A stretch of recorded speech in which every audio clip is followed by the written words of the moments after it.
Good morning, YouTube. So, off to the shops today, and as you can see, lots and lots of snow today. There has been a mad surge of snow, and I'm gonna just show shot view.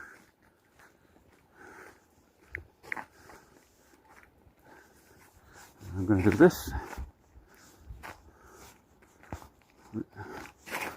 There we go. It should work now. No, and so far it's not. We'll see what happens. I'll put the glove on here.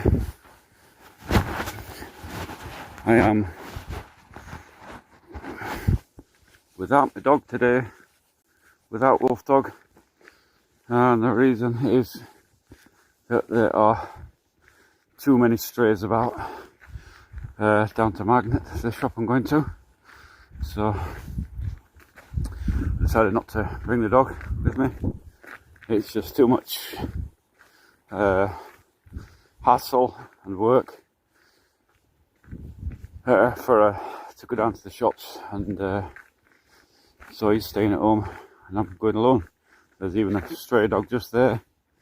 Not sure whose dog it is, if it's a stray or it's what it is, or belongs to somebody. What are you doing out here, eh? What are you doing out here? Eh? What are you doing? Domoy, go on. Domoy. He doesn't look very friendly. I thought we had a low transmission there, but it's without a dog. Going to the shops. The reason I'm going out the dogs today is because it's too much hassle with stray dogs around going down here today. So without dog. I wonder if the building down here is called, it's actually the Korean Central Church, not North Korean, but Korean, whatever, Central Church or Temple. And they've got these big icicles hanging off of the roof, and they're still there to a degree. They're a bit longer now, I think, some of them have definitely fallen down. It's not buzzing me there. But yeah, quite an impressive icicle formation there was there a few days ago, and now it's a bit less. Now some of it's dropped off. The temperature's warmed up. It's going to be +4 today here in Leningrad Oblast, which but with the wind still, it's warmer but it's cold. Does that make any sense? Warmer but it feels colder. When the wind hits you, you know about it. I'm fully winterized with boots and gloves and hat and all that, and a very, very thick double A coat. But there's some progress there. Well, that's a first. If you follow my license, you know that they're building a electric meter factory there, a little tiny factory that's going to be there. They've been gradually doing it. And I've just noticed they've got a window up there with lights on, so I'm guessing that there's some progress in there. And I see this bit here as getting windows in, so quite a bit of progress there. Not there, people coming and going. And that it's going to be a meter factory that's all working building on it, but that's been a long time in the making as this factory. For such a simple building, it seems to be a lot. I don't know if it's a private enterprise or what, but it's really made it difficult. It's difficult to move about. If I was to bring the van down here today, I can more or less guarantee it would get stuck in the snow. Not that it's running anyway, but if I was to get it up and running and bring it down, I guarantee more or less rear wheel drive. But actually, my van is, if you don't know, in fact, I've never mentioned it on there, I don't think ever. It's actually a Gaz Sobel. So Gaz is a local. There's another Gaz there. Look, that's Gaz short for Gaz. And there really are the primary small van or light cargo vehicle in Russia. They're really as common as dog muck kind of thing. They're everywhere. And mine is there's a few variants. There's like a double axle variant, and then there's which can carry a bit more, and then there's different ones. And mine is the Sobol. The Sobol is the name of a small furry animal here, and it's basically double axle, so not double axle, sorry, two axles, so one front, one back, rear wheel drive. But it's got seven, I think it's, hold on, I have to count them up. 3, 4, 5, 7, so it would be a 7-seat. It's actually got, it did have 5 seats in the back and 2 in the front. In the front, you normally find in vans, you get a driver's seat and then you get a double seat beside it, normally on vans. Sobol's a bit different. It's only got 2 seats in the front, so not designed for 3 people in front. But it had 5 seats in the back, a bench seat for 3, and then a double seat as well. And it had a little flip up table in there and all that. And basically I stripped all that out. The idea was I was going to turn it into a camper van at one point. And as time dragged on working here, the plan just kind of disintegrated, and they're busy ploughing the snow. They've got a little snow plough down there, and a little digger thing with the snow clearing device on it. They're also busy clearing here. The amount of snow that's come here, ooh, got a lot of snow, and busy clearing. A lot of snow came down last night. I'm hoping, maybe, oh god, my god, there's some snow here, isn't there? I'll try and walk down here now. The trouble is when you've got deep snow and shallow boots, you end up getting boots full of snow, and that's really what I don't want. But, work my way through here. Anyway, back to the Sobol. So, really the primary vehicle in Russia, Sobol. It was designed really as a family vehicle. I guess it was a precursor to the people carriers in the West, with 7 seats for a big family. And it's got a side door and a single flap door at the back. So you've got a big kind of like a boot door at the back that opens single upwards on 2 big arms. That has given me no end of trouble, actually. Oh, when my neighbour's clearing snow. And Привет! Чуть-чуть снег. О, зачем оставил? В Москве у них 90 сантиметров. Да? Вот так, из парадной, вот такая стена. Я не чисти ничего, снег пусть лежит.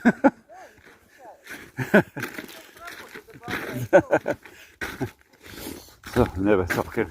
Hi there, Cloud. So just talking to my neighbour there. She's not my direct neighbour, but she's one of the people who we know. And she was saying in Moscow they had twice as much, and they clear little paths, and she's clearing a little path there. So that's something. Anyway, back to my Sobol.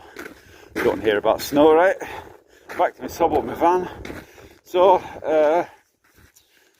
yeah, the plan was I was going to turn it into a little camper van and drive about Russia with my wife and dog at the time, and explore. Oh, this is crunchy down here. Hear that? Crunchy snow. And the plan was to do that, and feel that wind. Cool. I don't know if you can hear it on the mic, but you can certainly feel it. But, so anyway, the plan was to drive about Russia with this camper van and visit all these places and whatever, and really planted a bag of spanners in it. Never happened. But what I did do is I removed the seats, the rear seats anyway. I've just put one back in and removed all the seats and prepared it for welding basically. And I was going to weld up the bits that need welding. There's quite a lot of welding on it. It's only superficial welding, it's only bodywork welding. I was going to weld it up and whatever, and I thought, great, I'll get a little rod welder like I used to do in the UK used to have a little rod welder you can to weld up my cars over the years. Very thin rods, electrodes, and welded up. And it turns out that the material on these vans is paper thin. It's almost, I wouldn't say impossible to weld it with a rod welder, but very, very difficult. Basically, even at the lowest amperage, I mean, the smallest electrodes I can find is 1.5 mil. And even at the lowest amperage, where it just about gets an arc, it burns holes straight through the bodywork on any part of it. Doesn't matter where you're welding, and so it made it virtually impossible to weld it, at least with the rod welder. So if I want to weld it, I've got to invest in a gas semi-automatic welder, which again, you think, is it worth it? Do I really need to do this? Well, kind of, yeah, I do need to do it if I want to keep the van, which I don't now. Plan was that we were going to keep the van, obviously. Even if we weren't going to use it as a camper, we can still use it. It's still a reliable vehicle. And basically, that's the situation as it was. The back door is a story in itself. The bit that holds the door on at the top, the top arch, if you like, completely rotted out, and I welded in, tacked in a piece of metal, and then put big ordinary hinges on the door to hold it on. And it's even so that the door's fallen off, I think twice or 3 times now. Very dodgy situation. So it's permanently shut now. I've got it. Oh dear me, they've been doing some work down here, haven't they? Also dug that up there. Whew. Wonder what they're doing there. Anyway, well, the roads have been cleared, look. But anyway, we welded the doors back on. We can hear the snow. It sounds cold. It's not that cold. It's actually about plus. It's about +6 today. Sorry, +6. About +4 today. So it's meltdown. But there's a high wind, not high wind, but a decent enough breeze to keep it cool. And so there's plenty of snow clouds still. And because of that, it's not melting. There's no sun coming through, so you can see the road here has been cleared, but it's not much melt on there. A little bit of melt there. A little bit of melt there. Let's have a look. A little bit of melt. So I would say that over the next few days, the roads are going to be, well, I would think these roads here, what I'm walking down now, this will be clear in a day or two. It'll be absolutely nothing on it totally. But there is a lot of water, you can see from the amount of snow we've had. It's I like warm weather. Oh, I love warm weather. Hello from Russia. Hello is Silsi. Not sure what that says. Silsi. Well, let me get rid of this text on the screen. Hold on a minute. Let's get rid of that. There we are. I don't know if that comes up on your screen, but it kind of obliterates the screen. And some glove on here. Wait, 1 second. So that's better. So that's better. I'm fixed now. So that get rid of that so it doesn't obliterate the screen. So you can actually see something of this snowy landscape that I'm in. But anyway, back to the stubble. So anyway, I welded on the back door hinges, and so far, after the last welding attempt, it's stayed together. But rod welding on the very thin material of a gas van is very, very difficult. I see it was coming up on our screen. Yeah, that's why I took it off to it blocks out the view.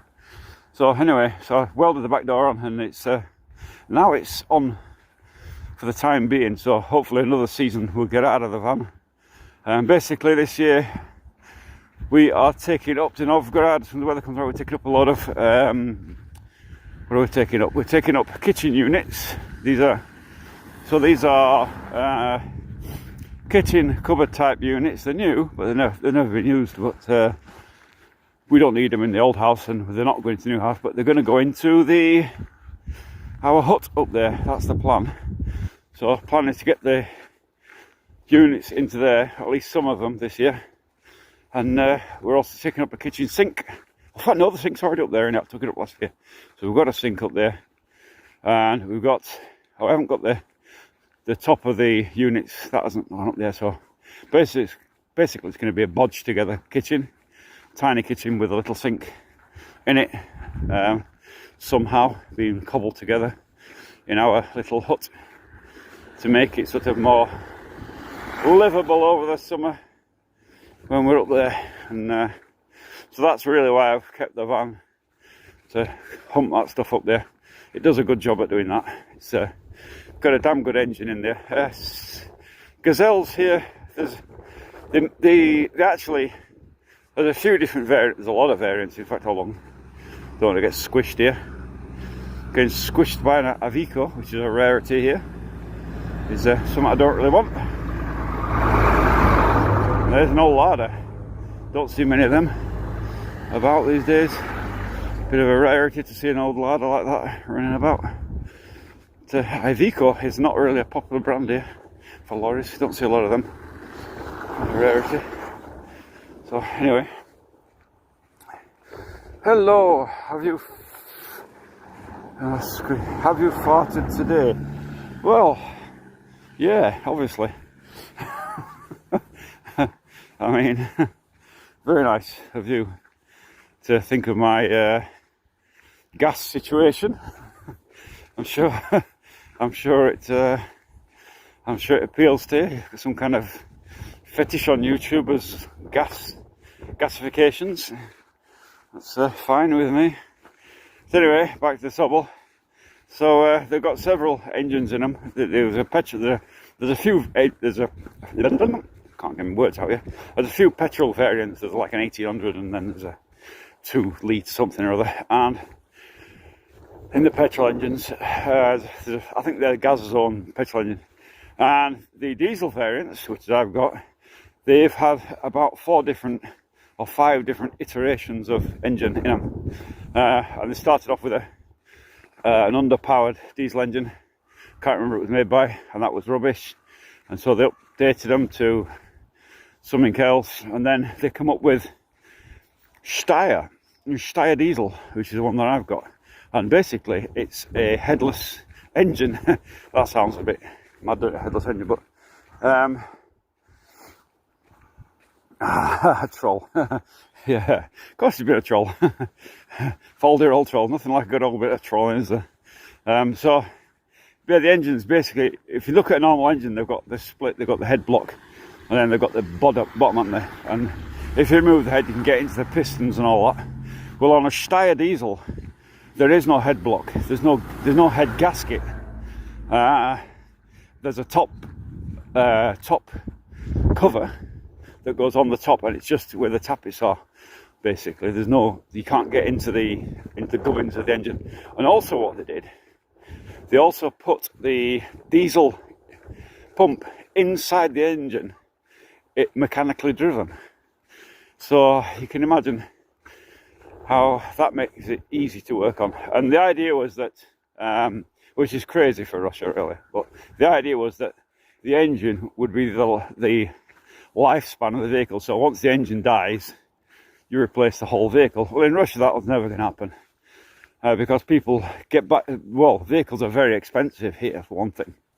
I mean, they're super expensive. I mean, really a rot box here that you wouldn't even look at twice in the West would go for serious money here. The cars are historically very expensive here, and still to this time very expensive.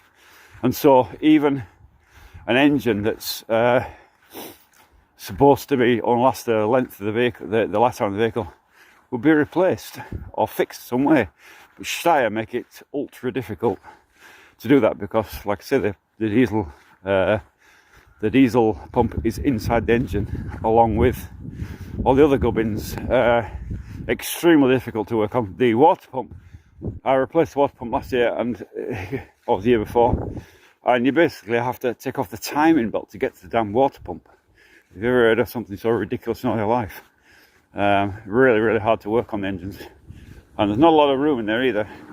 I am going to show the engine as soon as the weather comes nicer.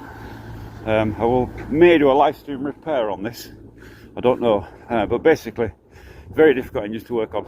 There's no room to see. Doesn't matter whether you go from above, below, side. Doesn't matter. Still difficult. A lot of mechanics here, a lot of garage service centres. You tell them, oh yeah, it's diesel engine. Can you have a look at their thing? And they'll ask you which one it is, and you'll say it's Steyr, and they're like, no, we don't touch Steyr, and they won't touch it, which makes it difficult to get serviced. Or you can go to a professional service centre, which is rare and difficult to find, and they will charge you goddamn earth to service it. So if you've got a Steyr here, you're really you're on your own. You fix it yourself. But the thing is, they're very desirable, and they're desirable because they're powerful, 2.2 litres, and they just don't break. Basically, there is no head gasket to blow. There is no diesel pump that can go wrong, really. So yeah, ultra reliable and really go forever, but phenomenally difficult to work on, and the parts source to get parts for it is just, oh yeah, it's really a pain in the butt. So that's the state of the engine. And what's happened with mine is there is, I think it's called an EGR sensor, but basically it's a little magnetic little magnetic valve. So you, with an induction coil on it, so you put power to the coil, it opens the valve like a magnet type thing, and that controls the input and output of the airflow coming into the engine. So what's happening is the wire to it got overheated for some reason and melted and caused the engine to fail. Basically, it's now stuck closed. So basically, when the compressor comes up, the valve opens, lets some oxygen in, and blah blah blah. You get the sequence like any engine, and it's stuck closed, so the engine won't fire. Basically, won't even hiccup, won't even cough. I even tried to get a bit of ether in it, bit of instant start, and it didn't even cough. Just nothing at all. So I've got to get that sensor out, and the sensor is located, guess where? So you've got the air intake, which is off of the air intake or the air outtake? It's the air intake. So the air intake comes into hold on a minute. It's the air outtake in it. It's feeding the, it's the output, it's the exhaust output. So this comes on the collector, 4 tubes, and they come over to or is it the input? It's the air input, that's right. It comes off 4 tubes, the air input. So it feeds from the turbo, the air collector, into the turbo, and then into the air collector, which then runs over the top of the engine, you can believe it, and then down to the side of the engine, so it's sideways on. And to get it off, you have to look underneath it. There's 4 bolts, which you cannot see, of course, and under that is located the heater plugs, the glow plugs, which you can't get at unless you remove the air intake, the air collector. On top of that is, I'm going to move out of the way for this Kamaz to go past, give them a free run so they don't have to worry about me. And you have to remove the air cleaner to get to the cable to fix the controller. So let him get past. Ooh, there he goes. So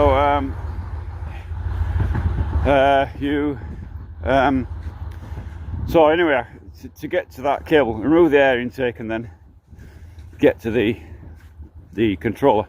Now I'm guessing that's what's causing the problem. Right? It's not a fact, but that's what I'm guessing it is. And the cable is burnt, I know that. Although I don't know if it's the cable to that control or it's going somewhere else. But I know the cable that's broken had melted, and I know it runs under the air thing and it's running in that direction, so I'm guessing that's what it is, to that controller, because the hinge is not firing. So to get to that, remove the air cleaner. Yeah, you got it. It's a whole handling to get it off, and you can't see the bolts, of course. So the only option I've had to get into it is to I ordered up an what do you call it, scope, endoscope, USB endoscope for for the telephone. So without told them nothing, what have you done? So the endoscope, anyway, I can get in and be able to see where the bolts are, but unfortunately with this cold spell we've had, I've not really had the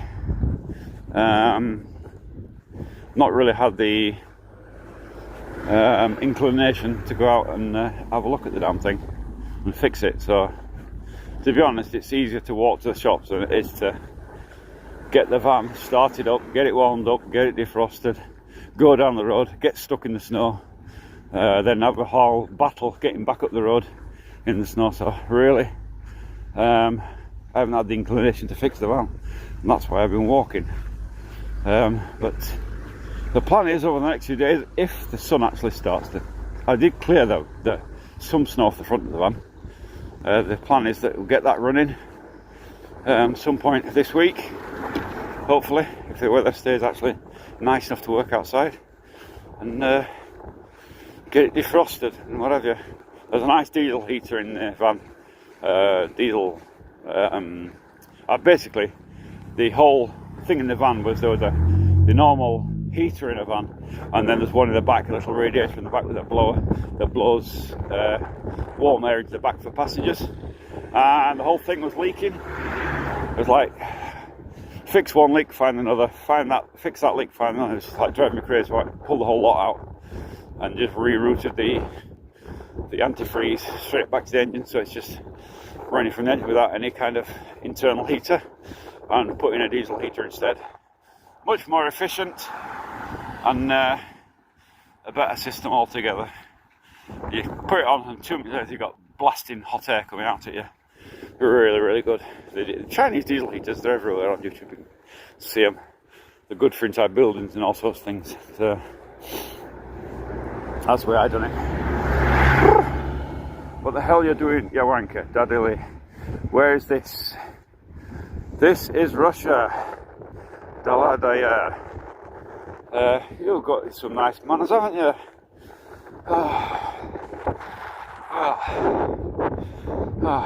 You know what they say, don't you? Those who talk about it do it, don't they? No doubt, you're ferociously fiddling with yourself as we speak. Good luck to you. That's what you like to do. It's okay. It's allowed.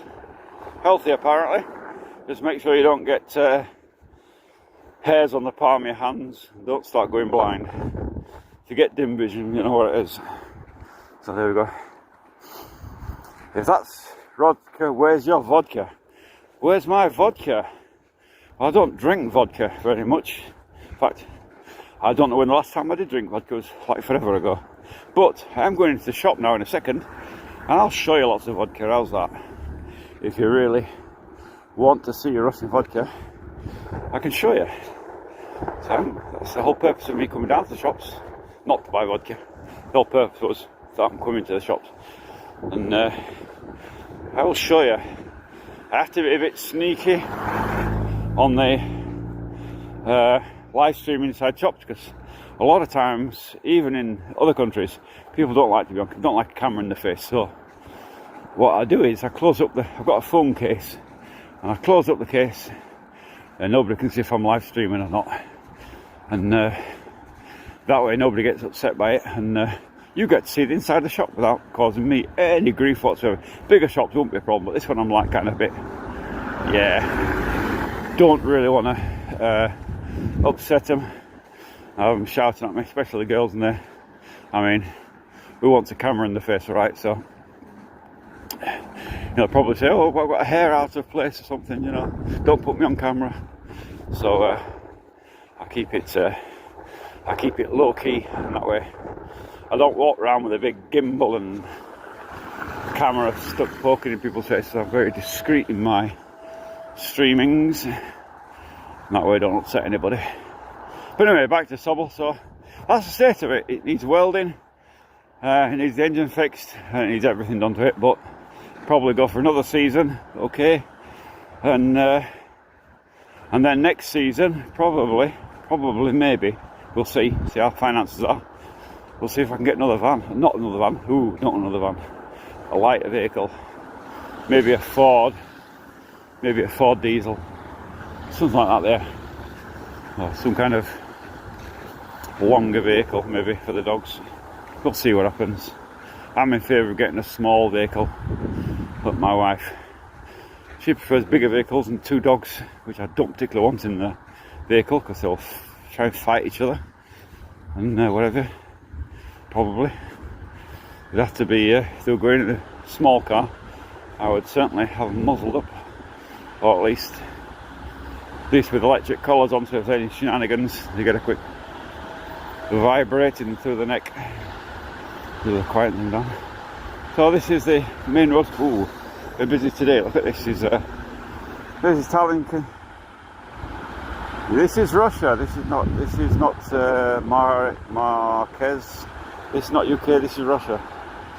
You can see this is Tallinn's chaussee. This goes to St. Petersburg down that way, and Krasny Selo up to that way. So this is Russia. Just outside of St. Petersburg, Leningrad Oblast, still called Leningrad. Those who don't know. So there you go. Yes, I've got an English accent because I'm English. I've been living here 15 years odd. Oh, not fat, I'm lying now. My wife just reminded me, 16 years I've been here now, not 15. So this year 16. 16 long years. Blimey. So there you go. Bro, watch out for the drone. What drone's that? There's praying for peace. Yeah, we're all praying for peace. But sorry for the drone warning, but there is a... You like it better than UK? Yes, no and yes. How's that for an answer? Some things I like better, some things I don't like better. The West, ooh, somebody had an accident. Somebody thinks that there's no food in Russian shops or whatever. All that nonsense that they've put on the TV. I'll give you a full view right now. So, Putin looking for more recruits, whatever. So I'll give you a look here. Anyway, so let's go inside. I'll keep quiet now.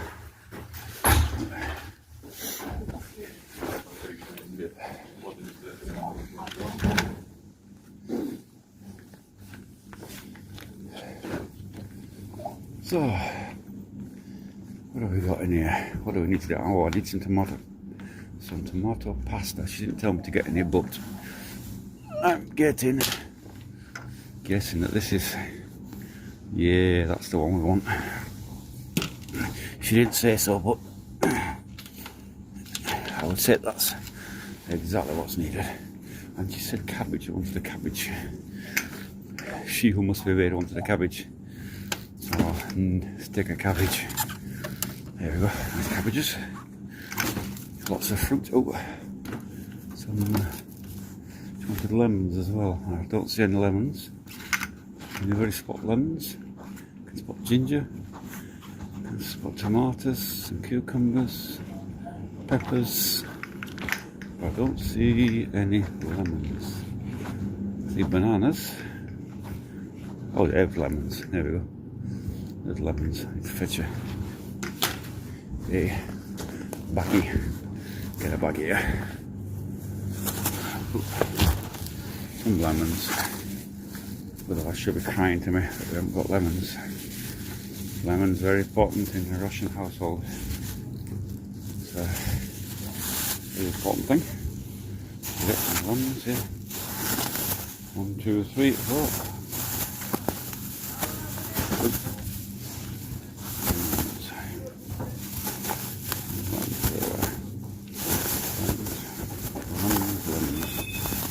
We'll have them. Should we get some fruit? Probably not. So what else do we need here? Come up here. What we need? Don't need anything there. Don't need that garbage. We want some chicken. What have we got? No way, chickens there. This is fresh here, so they stock it and it's used up. So there we go. Get one of them. That was a good sized chicken. Allow him. This one is a small shop, so things run out down here quite quickly. Oh, she wanted actually apple vinegar. Apple vinegar. For sure. What else we got? What else do we need? Nothing from there. Need some milk. To guess. Oh, do we get some brie? A nice piece of brie? Yeah, it would be a nice piece of brie for my wife. Ooh, drop the brie. What else we got? Cheese we've got. That's kielbasa we've got. Don't need it.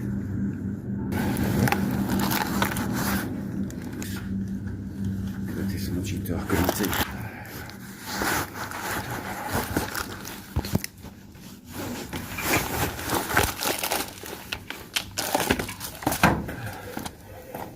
Pasta.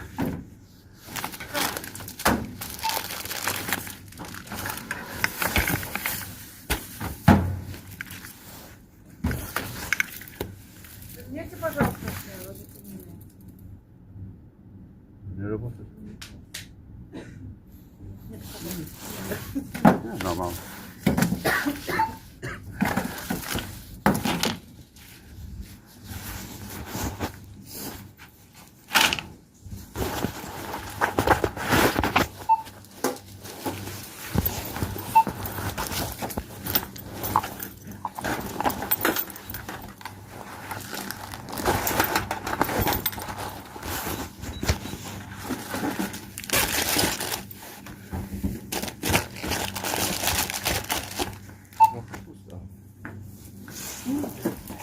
А вы капусту хотите, да? Я думал, я забыл капусту. Он сказал, брал Она сейчас капуста. нужна. А? Да. Нет, просто я к тому, что не понимаю, куда взять. Жена сказала, брал капуста. Всегда я еду в магазин, забыл. Прикричала меня. Спасибо.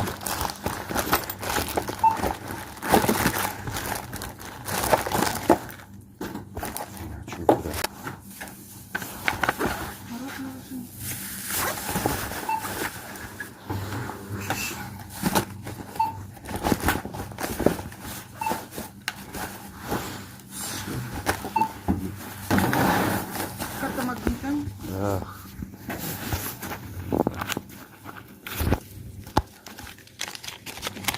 Я не могу нет капли. Ай, не знаю, где дома.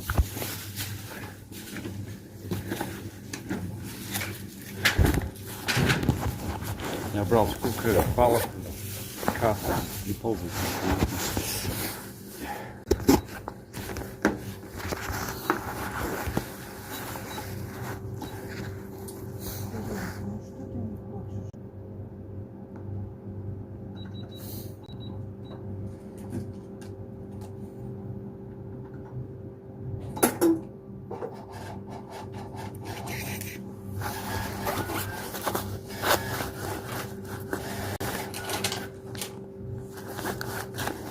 Значит, 2400.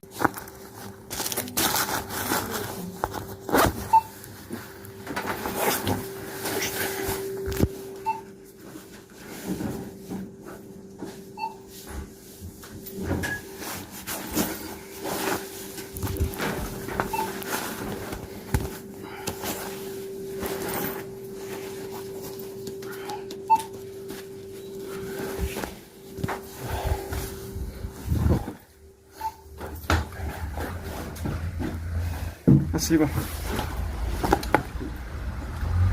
So, there we go. All done. Shopping trip done. Kapusta I bought. Bag's all twisted. Tiny little bit. There we go. Getting the gloves on here. There we go. It's all busy out here, isn't it? So that's a Russian shop for all the people who think that there's no food in Russia. Ooh, there we go. Ooh, I'm back out again. So do they speak English? Do they speak English? Not if you'll speak English in Russia. It's bread and eggs. Cheap. So let me answer some of this. So, do they speak English? Not very often. If I attempted to speak English, probably they would attempt to speak back. But I mean, in school, all Russians learn English, right? I mean, that's just part of the curriculum. So So yeah, in theory, every Russian can speak English. In practice, very different story. They don't use their English. It's like sort of when I was at school, I learned Spanish, but I can't remember a word of it hardly, you know. So I can remember "Me llamo Glyn," you know, my name is, but that's about it, you know. Schoolboy Spanish, what I learnt, is about the equivalent of their schoolboy English. So really very few English speakers, and to be honest, I couldn't care less if anybody speaks English or not. I don't use English here. In fact, talking on YouTube is the only time really I use English. I don't use English at home. My wife doesn't speak English. She can say the odd word, but that's about it. She speaks Russian, and our household is Russian speaking, so we don't use English at home. And I forget to use English a lot. And so that's the answer for that. In Moscow and other regions, yes, you'll find English speakers, I've no doubt. Especially in hotels, things like that, you'll find English speakers. But it's not something I look for. Just occasionally, you get a surprise. I mean, if you watch the live stream where I was in, when I was in St. Petersburg with Ozzy Spife, if anybody watched that, if you remember, we went into the cafe there, the Stolovi, and I spoke to her in Russian, and she answered me in English. She obviously detected my accent, which they would immediately, and start speaking in English. So sometimes you get the odd surprise where people speak English. But there's another ladder. It's like a museum day, isn't it? We've seen ladders. And but generally, no English. I don't use it. I don't try to speak it. I don't have any necessity for it. So I'm perfectly fluent enough I'm not a perfect Russian speaker. No way. I'm way off. And I mean, I've got a thick, heavy accent. To be honest, even after 16 years of my heavy accent, I could do with some what do you call it? Some training, not training, what do you call it? What's English? Forgetting my English words. I'm thinking Russian, I'm thinking Uchoba. I could do with some tutorial? What do you even say to that? What do you say? I need some lessons, I need some speaking lessons. I should really do that and improve my Russian. Because sometimes, although I've been here a long time and I understand everybody, sometimes people have difficulty with my accent and they don't understand me. They're like, what are you saying, and then they catch on. So yeah, that happens. Other people, and it depends on the person as well. If somebody wants to understand you, they will go out their way to understand you. They'll think outside the box, what's he trying to say, and they will understand you. Even if your Russian's bad, even if you've got a heavy accent like I have, they will understand you. And other people just refuse. They just won't. They won't understand you. They will say, "No, I don't understand a word," and they won't play along. They won't play the game. That happens occasionally, not all the time. Just kind of rarely. In every country you're going to get an arsehole, right? No matter where you're from. I mean, when I was in England, we had a lot of Polish people coming over, and Lithuanians and Latvians, and I would, even if they had bad English, I would always try and understand them, and I kind of like hearing foreign accents anyway. Who doesn't like the accent of a French girl, kind of thing. So I always enjoyed that, but some people are intolerant and they won't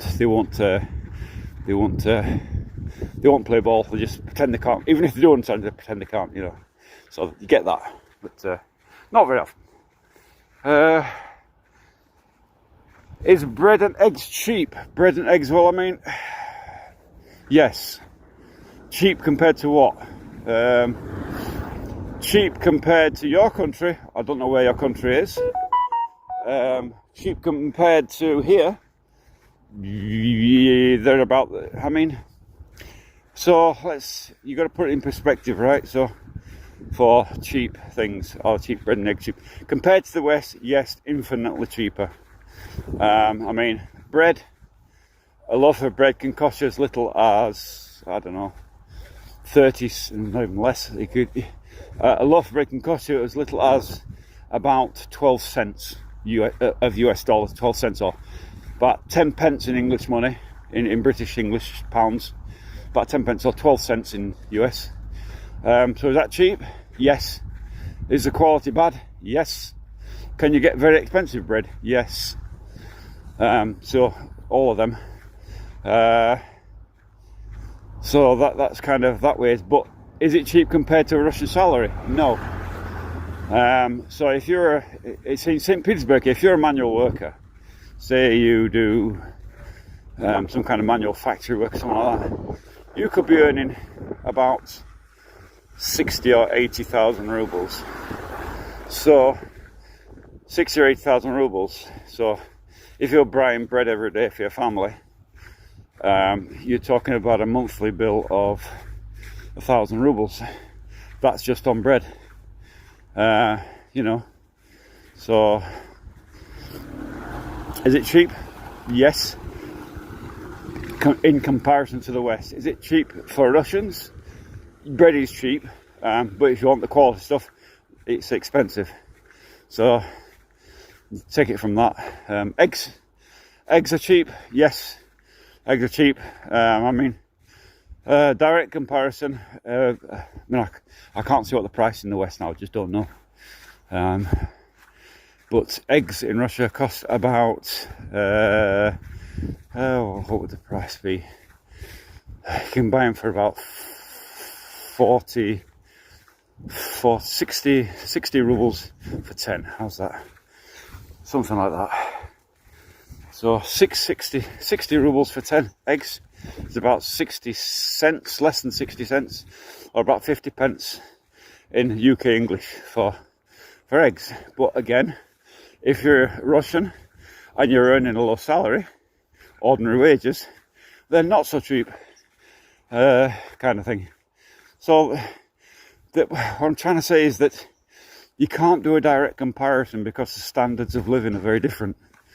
So in the West, you might earn £2,000, right? And out of, say in England, I mean, I can only talk about England, right? So £2,000 you earn per month for your wage, 2,000 English pounds for your wage, and that's got to do a family of 4, right? So you've got a wife and 2 kids. So out of that £2,000, you then got to pay rent. Your rent can be £1,200, £1,200 just on rent, and whatever. Then you got your car insurance. What's left at the end of it? Not a lot. And you think, oh, you know, eggs are only £1 in England. You know, £1 in England is not very much when you look at £2,000 income.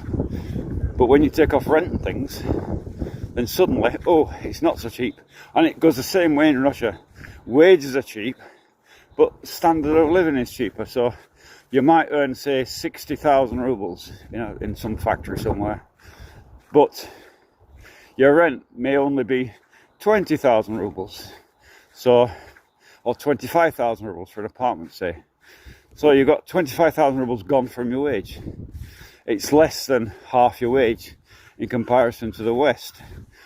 Food is cheaper. So what you get is, in Russia, you have more disposable income for little luxuries. You definitely have that. But if you're on one of those very low paid jobs, say you're working in a supermarket and you're only earning 40,000 rubles a month, then hey, that 40,000 rubles a month after you've paid rent at 25, guess what? You ain't got a lot left over. So it's like anywhere in the world, depending on what kind of work you're doing, you know, whether it's what's cheap to me is expensive to other people. So I go down there, I can buy a couple of packets of biscuits and think nothing of it. It's only pennies, right? But someone who's got a family of 4, say, and they're on a low wage, 2 packets of biscuits could be very expensive for them. So very, very difficult to to compare prices between the two places. In compared to, I mean, if you compare it to an exact country where I knew the exact price and what their standard of living was, what their earnings are, then maybe you could do a comparison, but generally very difficult. What I can say is, if you're an immigrant or a foreigner living in Russia, or you're an expat or immigrant, whatever you want to call it, and you've got a Western income, then life can be very nice here. It can be very cheap. It can be very, very good. But you've also got the problems of importing one into Russia is phenomenally difficult and problematic at the moment. It never used to be, but now it is. Especially if you're coming from the UK. Anybody from the UK would know about having addresses in the UK. You can't have a bank account unless you've got it. So very difficult for that side of thing. Brrr. Where are we? Let's have a look here. Let's have a look at these questions here. Where do we get to? Is this in a city in the Far East? Habersk. I hear. Good fast. In the city of, I hear there is a large English-speaking expat community. I don't know. Can't tell you. I've not been there. You're English. Where are you now, bro? I'm in Russia. I would rather live in my little town in the Midlands, lovely village. And lucky me and my partner started an eBay business. I managed to keep our heads above water. I'd love to go to New Zealand. Yeah, good luck to you. Biscuits. All the money that Russia is worth, I don't get it why the standard of living is so low for the lower classes. Why? I mean, so what you've got, what you compare, you've got a Western mindset about lower classes. In Russia, there is no class system. I mean, people who put class on, well, I'm middle class, I'm upper class. But I mean, in England, in Russia, there is no, it's a classless society. So, you might have, say, a little rundown dacha house that's almost falling down with a blooming high-powered banker living in it, and next door, a huge house that's brand new with a shop worker living in it. So, it's, it is odd like that. Why is there disparity between the very low paid and the very high paid? I don't know. It's economics. And you could say that. I mean, what can you say about, I'm going to tell you something funny that's just occurred to me in a minute. There's been a fire the last few days. That wasn't like that the last time we walked down here on a live stream, was it? Oh, that's been burnt down. I wonder what happened there, or why that happened. Don't know. That's a terrible sight. That building was abandoned for years. That's been basically, gypsies came every year. That's what that was used for. It was abandoned, and now it's been set on fire. Wonder how that happened in winter. God knows. Anyway,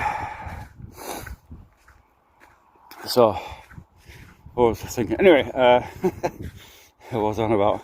I just thought of something really funny. I mean, I'm not sure in the West if you've seen this in the newspapers, but apparently, this is the story that's running in the main news at the moment, which I find absolutely unbelievably funny and stupid at the same time. Apparently, Russia, under President Putin, has been flooding the EU with migrants via secret tunnels dug under Europe from Russia. And apparently the uncontrolled migration into the England and UK on these dinghies is all part of Putin's dark plot to invade the UK. Have you ever heard something so stupid in all your life? Oh my God. So we just knew it was time before England's migrant problem would be blamed on Russia. I mean, we just knew that would happen. I mean, is that Keir Starmer clinging on to the last straws of whoever he can blame anything on, blame it on Russia? The migrant problem, I mean, they're digging secret tunnels under Europe to supply Europe with immigrants. Doesn't mention where the immigrants are actually from, how these Syrian immigrants got into Russia in the first place, and then through some sneaky tunnel under Europe to pop up in Europe somewhere, or pop up in England somewhere through these secret tunnels. But whoever else is stupid in all your life, honestly. I tell you what, whoever thought that one up in the newspapers, they should really get the whatever the award is for creative writing, shouldn't they? Because that is a beauty, that one. That's the best one I've heard forever. And I think it was running in the Sun of all newspapers, like the well-respected Sun, of course, There's about as much respect I have for dog muck, But next they'll be blaming horsey people. If you don't know what horsey people, what I call horsey people, it's people who dress up as horses and then they go to these horsey stables and pretend to gallop around with some woman whipping them, like Miss Whiplash. You can go and see it on YouTube if you don't believe me. And it's some kind of strange fetish. And I'm expecting that's going to be Russian propaganda as well soon. The woke crisis, in mutilating children, transgenderism. I expect that's going to get blamed on Russia soon enough. I expect that's a Kremlin plot. Usually what happens, isn't it? So, but I believe you. So, if you see whatever country you're in the world, and you see a migrant, just remember he's probably come out of a tunnel somewhere dug by some Russian sappers, exclusively ordered and decreed by President Putin to dig this tunnel and set these immigrants upon you. So now you know where they're coming from. So for all the migrant crisis, probably, I bet that's where the Mexicans are all coming into America. And I bet that's how they're all going through secret tunnels dug by the Russians, isn't it? Probably how it happened. Everyone else is stupid in all your life. I can't believe that when I read that one. In fact, it was yesterday I read it and I thought, you know what? I thought, how can I go out and talk about that on a live stream and be serious at the same time, It's just so strange, weren't it? But, bro, what are your thoughts on studying a Bachelor of Maps with a major in mapping? A Bachelor of Maps with a major in mapping. This is some kind of joke and I don't quite get it yet, but studying a Bachelor of Maps with a major in mapping. Bachelor of Maps.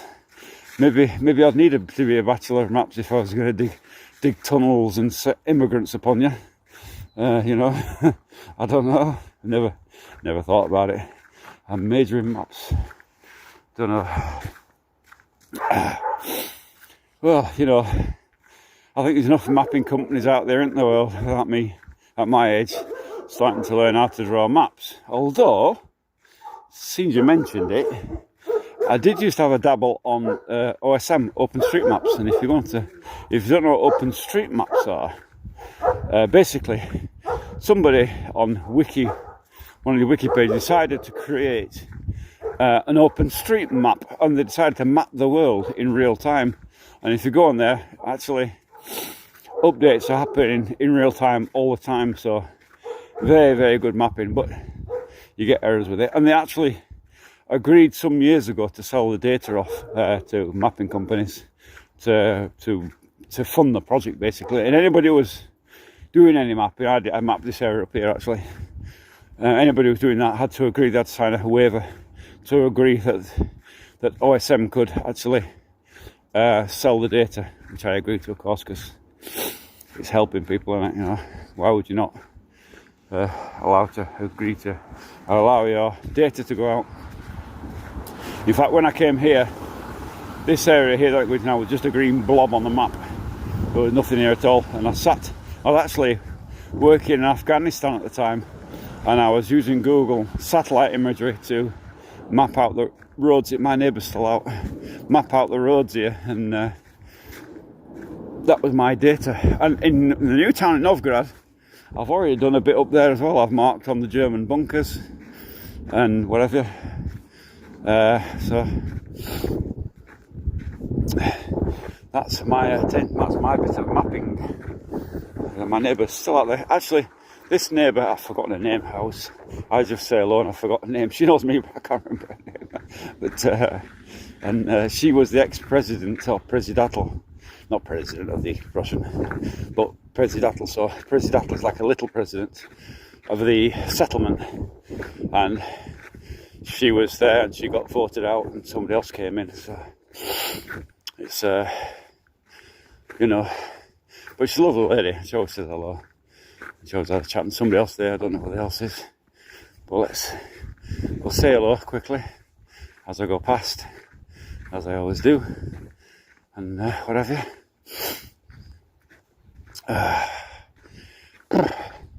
Certainly a bit of a trot going down there. I'll be glad when the snow's gone and the van's back on the road, and I'll be able to get out and do a bit of live stream straight from the van. That'll be a bit more fun, and whatever.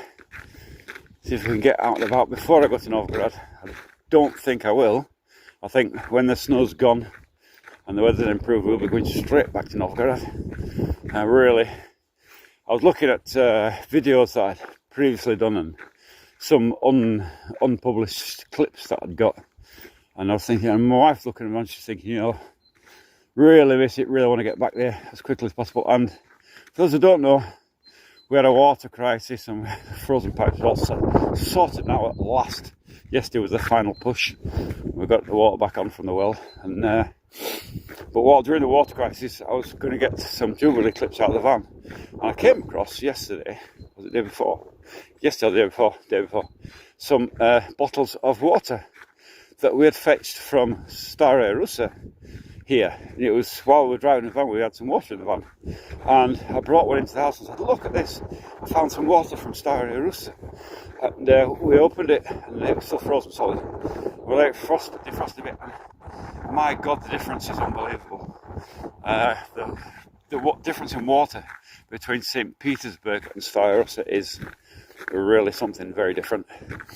We're drinking that from the bottle neat, and it's basically mineral water, so you got high deposits of calcium and all kinds of things in there, and my God, the taste is, she said, my wife said, my God, it's living water, it's not this dead stuff you get from the city, and we drink from the well normally, and the water's pretty good from the well. It's through a filter, of course, but we had the water delivered when the well ran out from the city, and it's full of damn chlorine. It absolutely stinks of chlorine. It's kind of not even clear water. It really, as soon as the water well is finished, we need to change the filter again to remove that nastiness out of it. But the difference between Novgorod, where it's ecologically clean, it's very, very different. And I wish I could show you that. I will in summer. In fact, I might bring some water from St. Petersburg to Russia just to do a comparison. And that's water out the tap. It's mineral water straight from the tap. There's a little bit of leftovers in the water. We've discovered it up there. A little bit of what they call asadki, and it's minerals. So as water's been frozen and sat over the winter period, it's crystallised a little bit of minerals in there. But these are good minerals, not bad minerals. And the water tastes absolutely beautiful. It's so crystal clear. It's really, from a tap, it's unbelievable. I don't think England's got good tap water, right? It always did have good water. But this stuff is on a different level altogether. So they're out with his mini tractor, shifting the snow. Attempting to shift the snow, but looks at it. I think he's got himself stuck. Coming out to have a look at his blade. Just got himself a bit stuck there. It's difficult to walk up here.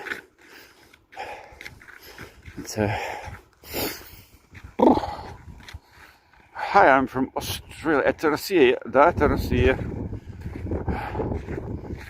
Russia, Alexia Gushenko. Hello, Alexia Gushenko. Да, это Россия. Это Lenoblast. So, back into the heavy snow. Oh. It's a pain in the ass to walk up here.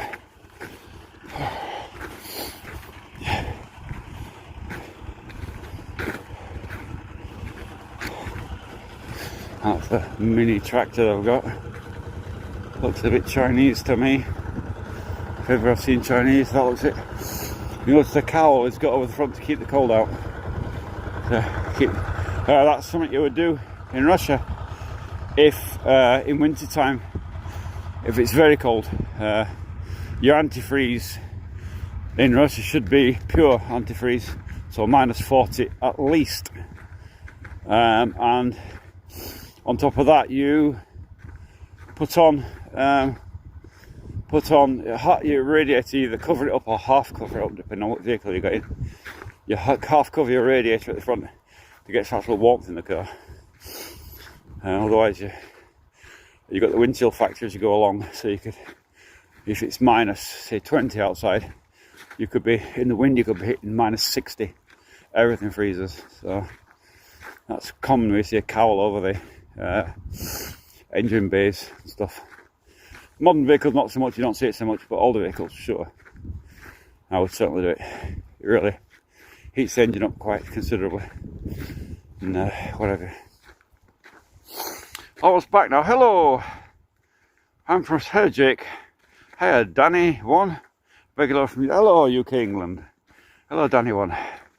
And Maniac 951. Hello Maniac 951. Hope you're not doing anything maniac-y today. Nothing too bad.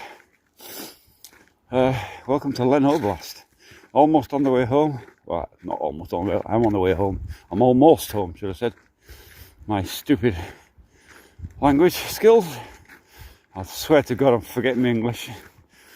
I'm getting as bad in English as I am in Russian. So actually, if I hurt myself, I tend to start swearing in English and finish in Russian, or start in Russian and finish in English. Dual language swearing. It's if anybody's not, I put the video, the explainer video that I promised is out. So some news on the Chinese battery hack that I discovered. So I had a look at the battery that was broken in Novgorod. If you remember the video, if you watched the video about the Chinese saw as a temporary fix while I'm on the Volt. Well, I got it sorted out, and one of the batteries broke on it. All it was a cable off of it just become desoldered. And I thought I could hack the battery with basically taking the thermistor out of the batteries and just shorting it out. Basically, the heat cut off wouldn't work. That was a plan. And if I was to do that, use like a thing, heat and then switch the charger off. But they skipped it and they put in a resistor instead into where the thermal cutoff is to guess approximately where the heat is, how hot the batteries are, which is completely ineffective. Basically, it cuts off all the time. You can't charge it, blah blah. You have to wait for it to theoretically cool off.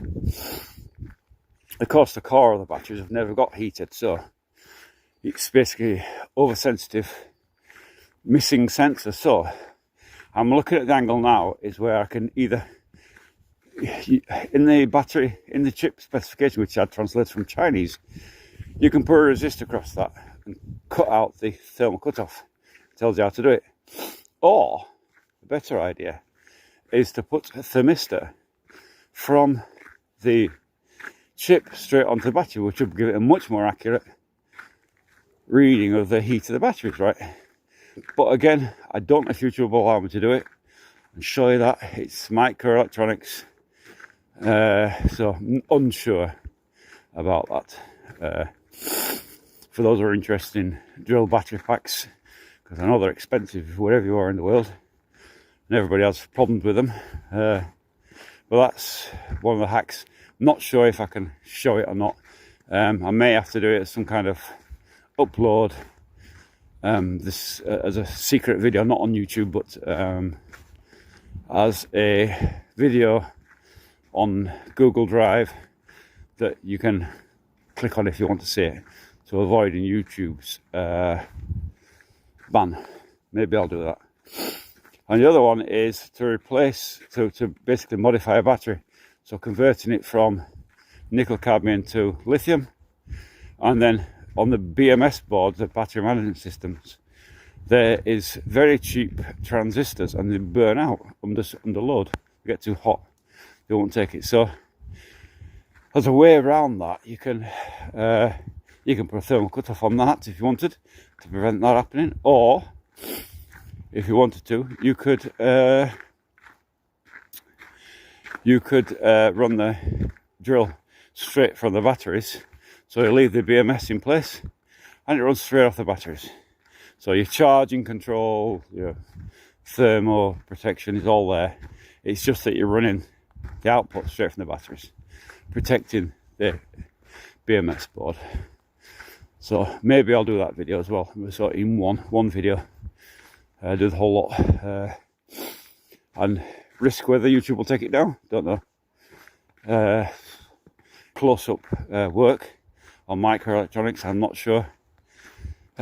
Closed settlement, but don't think very close when the gate's open. But anyway, so almost home now. Something to see.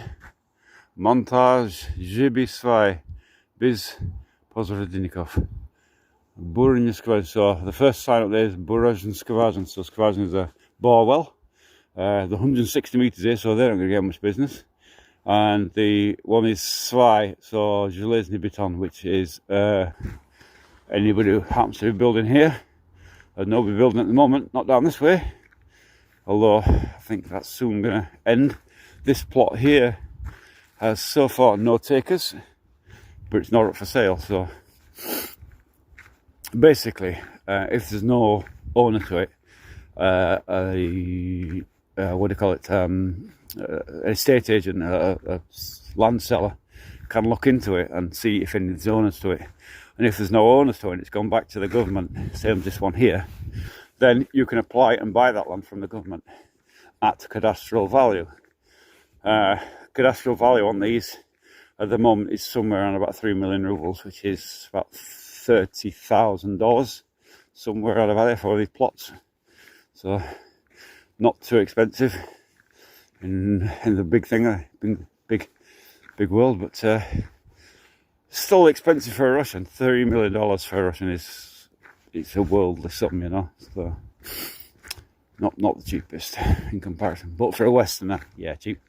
We bought ours for 800,000 rubles, which is under 1 million rubles, which is it's about $8,000, £8,000 or $8,000. So I know in Novgorod we got for under $1,000 or £1,000. So really can't complain about that, can I? Intermediate installation RB Sway. Ooh, don't know what that says. Intermedia reinstallation RB Sway. Maybe. Not sure what that one says. Don't know what that means. I'll have to look that up. But anyway, almost home now. So thank you very much for all you lovely people who joined me on this live stream. Thank you for your interaction, your messages. I always enjoy interaction. It's going to be. I haven't been doing the night ones because it's just too cold and it's too snowy. But we'll see what happens in the next few days with this snow disappearing. I'll quickly show you my van, how I de-snowed it for a while, and then the snow that's coming, it's just filled it all up again. So the van is looking a bit rough there, isn't it? I'll show you the van. It's looking very rough, very covered in snow. To fix that, I've got to dig that snow out the front there, and the radiator's off it and everything. I took it off, but that's the van anyway. Sobble. Very beaten up and old, but reliable old workhorse. That's where it is. What's all that white stuff? The white stuff is snow, my dear. Badly dubbed. It's snow, that's what white stuff comes from up above, and it's ice water that turns into snow. Anyway, I'm sure somebody scientific can explain what snow is for you. But this is Russia. Van Dam. This is Russia anyway, this is Leningrad Oblast, and this is me signing off. I hope you have a lovely, peaceful day wherever you are in the world. Thank you for joining me. Brilliant, thank you very much, and I'll see you again in the next live stream.